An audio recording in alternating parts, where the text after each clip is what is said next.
Hey there you guys, Irene Lyon here. Welcome to this video, to this YouTube channel, and to this world of healing trauma, nervous system health, and all things neuroplasticity.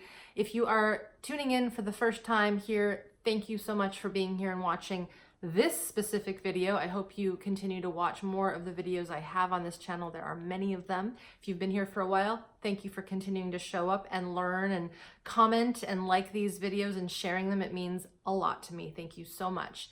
And today I want to talk about neuroplasticity. And I want to talk about neuroplasticity sort of from a more general sense, but I also want to give a specific example. And the reason why is because sometimes it's good to have an example to go with the theory. So in the work that I do, I see neuroplasticity as something that is neutral. By that I mean neuroplasticity, first I'll define it. Neuroplasticity is the capacity for our entire system. It's not just our brain. It is our tissues, our muscles, our bone, all of it, and all the nervous systems connected to this body. It's the ability for all of us, our entire system, to change, to be adaptable, to be malleable, to shift based on the environment we're in. So this could mean that our system wires itself based on living in an adverse environment, a scary environment, a traumatic environment. Many people watching this have perhaps been brought up in such an environment, which is why they're here watching this, because what we know is when we've been brought up in an adverse environment, this is a perfect situation that puts us into more susceptibility for chronic illness, mental illness, and relational troubles and troubles connecting with other people and the environment. So if we've had an upbringing that was not the best, our wiring, our neuroplastic wiring, will be such that it is wired to stay safe and look for danger or stay away from danger to a point in which it is almost detrimental for our ability to even go out into the world and be with other people. We get wired to basically fear our environment, but also our internal self. Because when we've had lots of bad things happen to us and we don't have proper modeling that teaches us how to self-regulate and self-soothe, the inside of our body starts to feel a little crazy. And this is one reason why we dissociate and disconnect and disembody from our body. So I just wanted to give that little snippet there. So neuroplasticity can mean that. It can mean survival mechanisms so that we can stay alive and safe in the world. And neuroplasticity also means that we can change, we can form new habits, helpful habits. This is what we could say the entire fitness and diet and wellness, mind, body, self-help industry is about. It's about helping people, teaching people to form new behaviors, new habits, new ways of being so that their system, their body heals. There's a caveat to this though, and that is that when we've had these early traumatic experiences, maybe it was adversity, abuse, maybe it was just growing up in a household that wasn't safe, perhaps it was something more physical like surgical trauma, things where our system is being put under extreme threat and stress. So when we've had these things occur to us, we have a system that needs to go through the healing of that trauma in a sequenced way. I'm going to give you a real life example. So when I was in my private practice, I had more than one person tell me this story. They had grown up in not abusive environments, but in environments that were just a little unsafe and that they couldn't be themselves. They had to conform to a certain way of living, a certain religion, maybe mom and dad wanted them to perform well in school. They couldn't, be naughty. They couldn't be silly. They couldn't sing at the dinner table. All these things that little kids want to do. So I can remember these two people came from that kind of an upbringing. And I remember both of them saying to me, because they had tried everything. They were having chronic conditions, anxieties, etc., and health problems as well. And they had tried to meditate. They had tried to go the mindfulness route. And for the record, I am not opposed to mindfulness and meditation, but we need it to happen at the right time.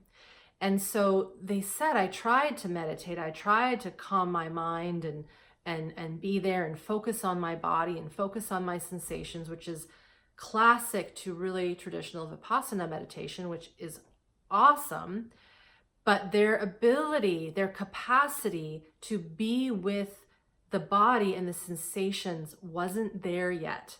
And these two people both said to me, trying to meditate and pay attention to my body was like being locked in a room, a dark room, with a very angry man screaming at me.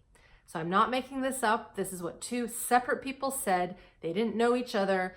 And I remember hearing that going, that's so interesting. Now, I knew when I heard these stories, the importance of sequencing our neuroplastic healing. I'll say that one more time, sequencing our neuroplastic healing. So let's just say we were brought up in that kind of environment. We want to be healthy. We want to learn how to feel our bodies and our sensations and our emotions. We don't want things to sidetrack us. We want to be able to have life force energy and have healthy aggression. This is something I've been talking about the last little while. I'll post one of those videos below. But let's just say we want that. We want that to happen. We can't go in to the more advanced practices right away. We need to start at the basics. And I liken it to building a house. So the metaphor would go like this. If you were to build a house, you wouldn't start putting furniture into the house that isn't built yet. You wouldn't start painting the walls or putting fixtures into the house. You wouldn't be putting the roof on the house before the house was built. You need to find an architect and draw up blueprints and do the engineering and survey the land and make sure the land is safe. Then you have to break ground and put the foundation in and let the foundation settle. And then you start to build the structure and you start to build all the things that create this home. Working with the nervous system, healing the system, healing trauma at this deep whole body neuroplastic level means essentially building a new house. We often talk about this concept of rewiring. The more I do this work, the more I see for some of us, it isn't even about rewiring. It's about wiring up things that weren't ever actually wired in the first place. This is classic of early and developmental trauma, when we didn't have a secure base, a safe haven, a secure attachment, and good healthy modeling through something called the ventral vagal aspect of the parasympathetic. I know I'm saying a lot of big words, but this ability for us to learn how to be with our bodies, with our sensations, self-soothe, that all happens at the beginning of our life. Again, I've done 2 videos I'm thinking of right now. I will post those below, also in the show more section. So to kind of rewind and go back to the topic of this video, neuroplasticity, what it is. So it's the ability for our system to change. It can change to be in a way that isn't good, or we can change it to be in a way that is good. I'm hoping, because you're here, you want to change it to the way that is good. And what we need to understand is that we can't go into advanced practices at the very beginning, because we need to build the foundations. We need to understand what's going on. So this comes to the topic I wanted to get into for the second half of this video, and that is, and I've said it before already, the importance of sequencing our neuroplastic healing. And I got this concept into my mind and body and into how I teach my students in my programs in private practice. I got this from a doctor by the name of Dr. Norman Doidge, and I have the book that he wrote that gave me this idea quite a few years ago. It's The Brain's Way of Healing by Norman Doidge. And he talks about these 5 stages of neuroplasticity. And the 5 stages go like this. They have to do with just general lifestyle. So making sure that we feed ourselves well, we have exercise, we have fresh air, we have clean water, we have all the sort of things that our cells need.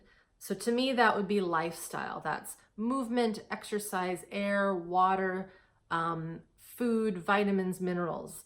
I don't go into the details of nutrition in the work I do, because there's a lot of other people that do such great work around food and nutrition. For me, the key is making sure that you are eating the food that your body wants and that you know is good for it. And everyone is different as human beings, because we come from so many different heritages and cultures, and our digestive systems are different.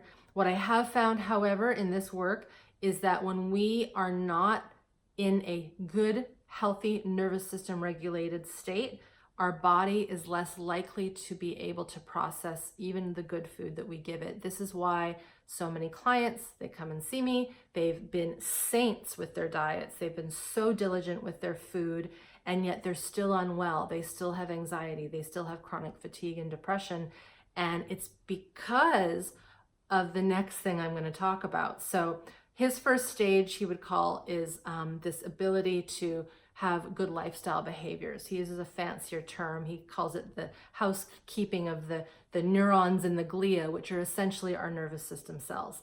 The second part of sequencing our neuroplastic healing is the ability to neuromodulate. And basically neuromodulate means calming the noisy nervous system, not having the survival response be running the front of your bus 24/7.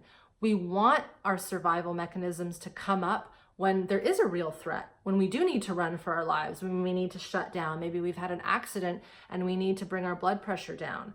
We want that when there's a true threat, but we don't want to be living in a state of survival stress 24/7. If we go back to that concept of growing up in an environment that was not safe, if we haven't strategically worked on healing our nervous system at this neuroplastic level with these proper sequencings, we may be living in a state of survival stress, even though we're trying to do more advanced things. And so one of the concepts that I teach in my trainings is building capacity, building the capacity to be with sensation, be with discomfort, be with our energies, our anger, and then learning how to properly release, but also contain these intense human experiences so that we're not shutting down or driving ourselves into a bit more chaos. So first thing, again, was this capacity to have healthy lifestyle. So that's food, water, nutrition, etc.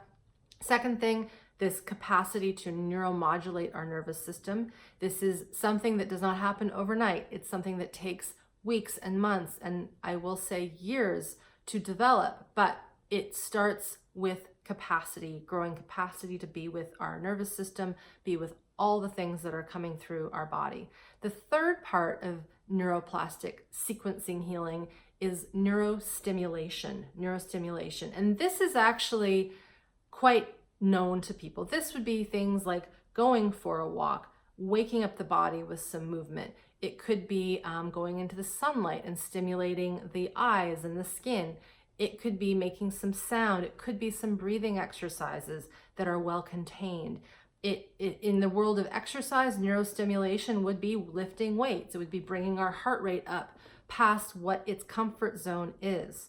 And so when we are healing trauma at the nervous system level, we do need to poke the system a little bit. We need to push it a little bit out of its comfort zone, but not so much that it shuts down or goes into more chaos.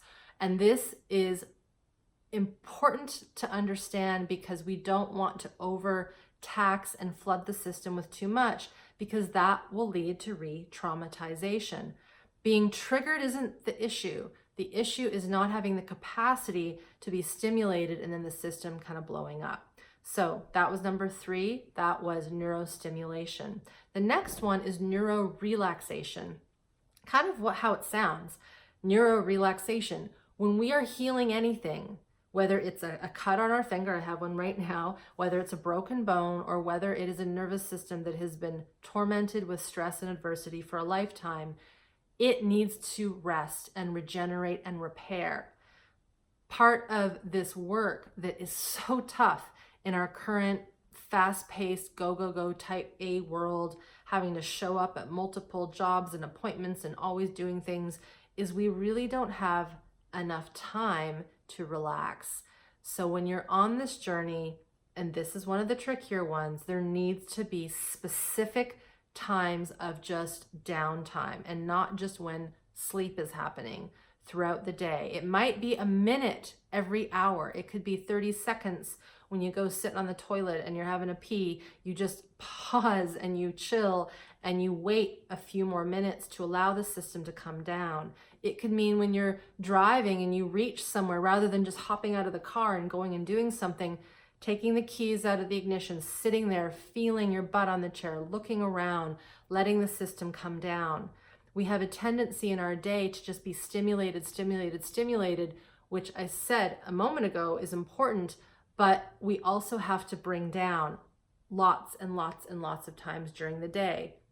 Over time, this teaches the system how to better regulate, right? Again, if I can remind you, if we did not have good regulation growing up, we have to reteach it to ourselves now. We have to wire up those connections now.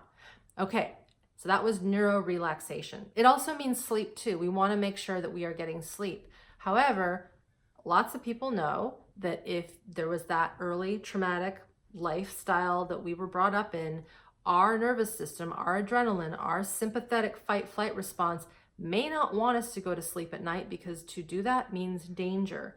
So if you're in that boat, be patient with this work. It does change. You have to be diligent. You have to go slow and stay contained, not push the system too much, but push it just enough so that it can start to shift out of the pattern that it knows and is used to. I will admit, when people get into this work, their sleep will get a little wonky. And that just shows that the system is going through a change. The key is that you stay the course, that you do not quit too soon. The one thing that Deutsch talks about in this book and his other book, which I have here, the brain that changes itself, he even says, and the doctors that he interviews, most people, they say, they stop too soon. They don't understand that this isn't like taking a pill or taking antibiotics or fixing a bone. Working with the neuroplasticity, working at healing the nervous system, it's kind of like losing excess body fat or improving our lifestyle through food and nutrition. It doesn't just happen in one day. It doesn't just happen in a month. It's lifestyle, it's lifelong. So we need to continue to do the work even when things feel like they're going a little sideways. I actually did another video on this. I'll post below about falling off the healing path. That is a really important one for just seeing that we are going to fall off the path, but then we just have to keep going so that we can be brought back on. Okay, the fifth stage of neuroplastic healing is neurodifferentiation. Neurodifferentiation. If you can recall at the very beginning of this video, I talked about the story of these two clients who told me that they were trying to meditate and it was like being locked in a room with someone screaming at them. That's a great example of them doing practices that are more advanced, that are more differentiated.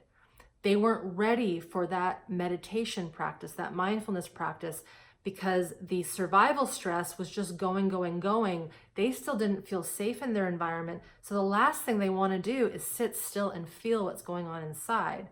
So if we think of these stages, neuromodulation, number 2, is bringing the system down, regulating the system, releasing stress that's trapped in the system. Neurostimulation is poking the system a little bit, giving it a little bit of a trigger, if you will, so that it kind of is like, oh, but then we recover, little tiny doses. Neurorelaxation, the 4th step, is actually letting the system repair and recover and rejuvenate. This 5th stage, or this 5th step, if you will, neurodifferentiation, this is what we do when we've done all those other things.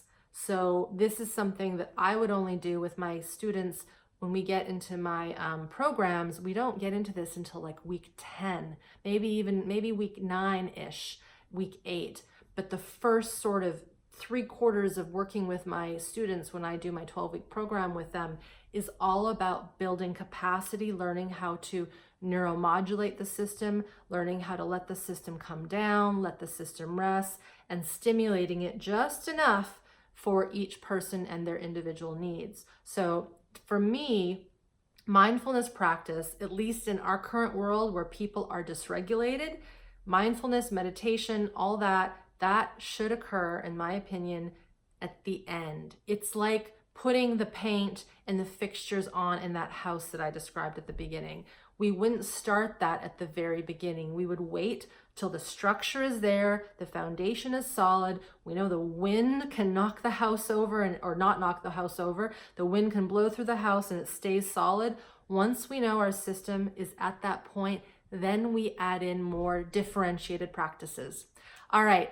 I hope this has made sense. I would love it if you would check out this ebook that I have. It's called The 5 Stages of Neuroplastic Healing.